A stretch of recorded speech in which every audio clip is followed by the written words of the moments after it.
بطيخ احمر. هاي البطيخه هم بيحطوها قوالب معينه وبعدين يخلوها لما تكبر وهاي. فوالله بعدين بالعربي كاتبين يعني، بس حقها 64,000 ين. 64,000 ين ثمنها يعني. 64,000 ين كم يا جماعه؟ نص تقريبا 400 دولار. 400 دولار. والله يا جماعه المصريين ما شاء الله يعني وضع فلوس. 400 دولار البطيخه، الرقي، اليخ.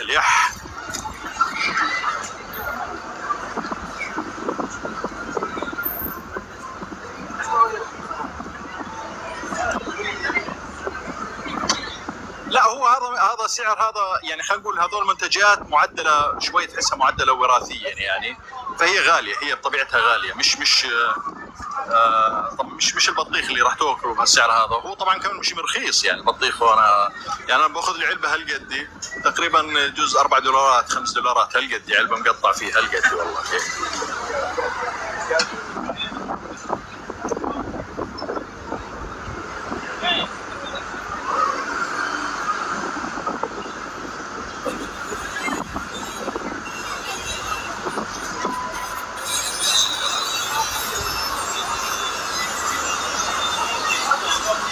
عاد لازم سووها مثلا برج المملكة ولا برج خليفة أو برج العرب.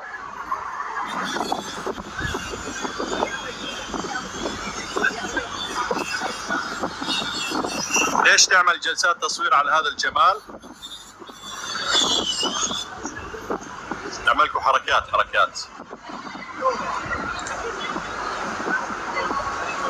عندنا الساعة الآن الساعة 8 مساء، وأهلا وسهلا فيكم، حياكم الله في هذا البث الجميل في طوكيو، المدينة الجميلة اللي منورة بوجودكم معنا، وأهلا وسهلا فيكم في كل مكان.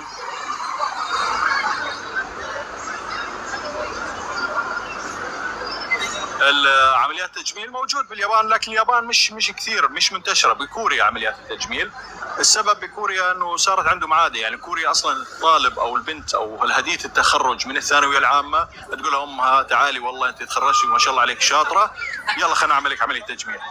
فبكوريا عندهم هذا الموضوع صار اساسي، فعشان هيك هم انشط بهاي العمليات. باليابان لا مش كثير، يعني قاعده تدخل هاي الظاهره بس مش كثير. هم بقول لك انا هذا الشكل ورثته من امي وابوي، انا سامعها والله من حدا ياباني يعني انه ورثته من امي وابوي، فمش شيء بستعر منه يعني، ليش اغيره يعني.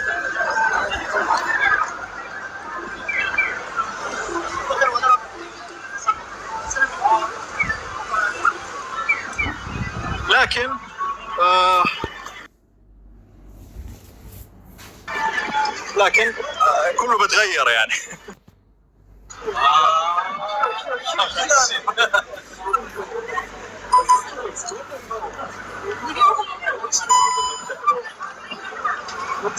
شوي بس نعدل احنا الجهاز. انا بصور من جنب. اكثر دولة عملية تجميل نعم الكوريين، ولا واحد كوري لا شاب ولا بنت هو طبيعي يعني، حتى بيعملوا عليها مشاهد كوميدية يعني دول اسيا انه والله بتجوز اثنين بيطلع ولد ولا له دخل فيهم، فبيكون على الاصدار القديم يعني للاب والام يعني قبل التعديل.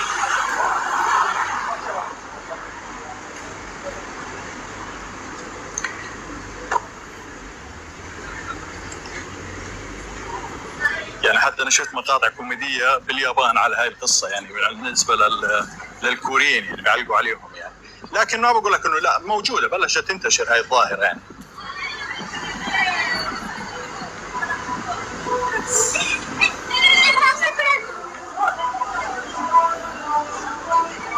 نعم في قلب العاصمه يعني القلب الحيوي يعني. انا غير هيك الاماكن الثانيه نايمه بتكون ولا فيها حركه ولا شيء، والوقت اللي بصور فيه يكون متاخر. نعم الشباب بكوريا بيسووا عمليات تجميل يعني، وحف ووف وشد ويعني بيسووا اكثر من البنات يعني. وللمعلومه الشباب بيكون تزبط عليهم عمليات تجميل اكثر من البنات يعني، لانه طبيعه البشره اسمك. هذول جماعتكم اللي على الكيبوب والكيبوب كله تجميل.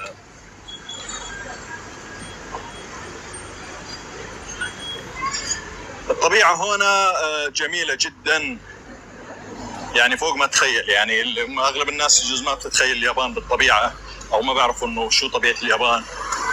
تكتشف كثير من الصور والبوسترات اللي يعني متداوله عالميا على الطبيعه هي من اليابان، يعني ان كانت بالخريف، ان كانت بالربيع، ان كانت بالصيف. فتتفاجئ. يعني انا من الشغلات اللي تفاجأت فيها الطبيعه باليابان.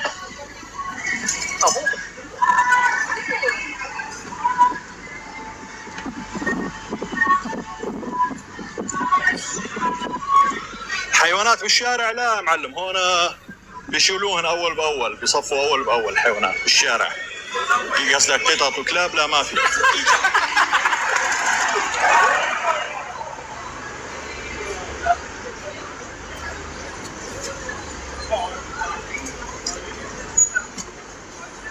الطقس بلش يتحسن شوي. كان حر الايام اللي فاتت، والفتره اللي فاتت كلها حر يعني، مع رطوبه عاليه.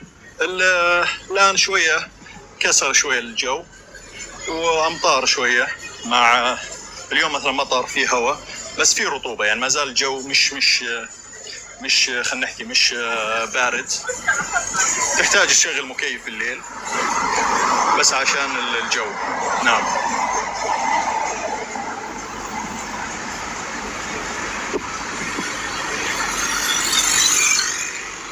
لا ما كان رذاذ، كان مطر قوي.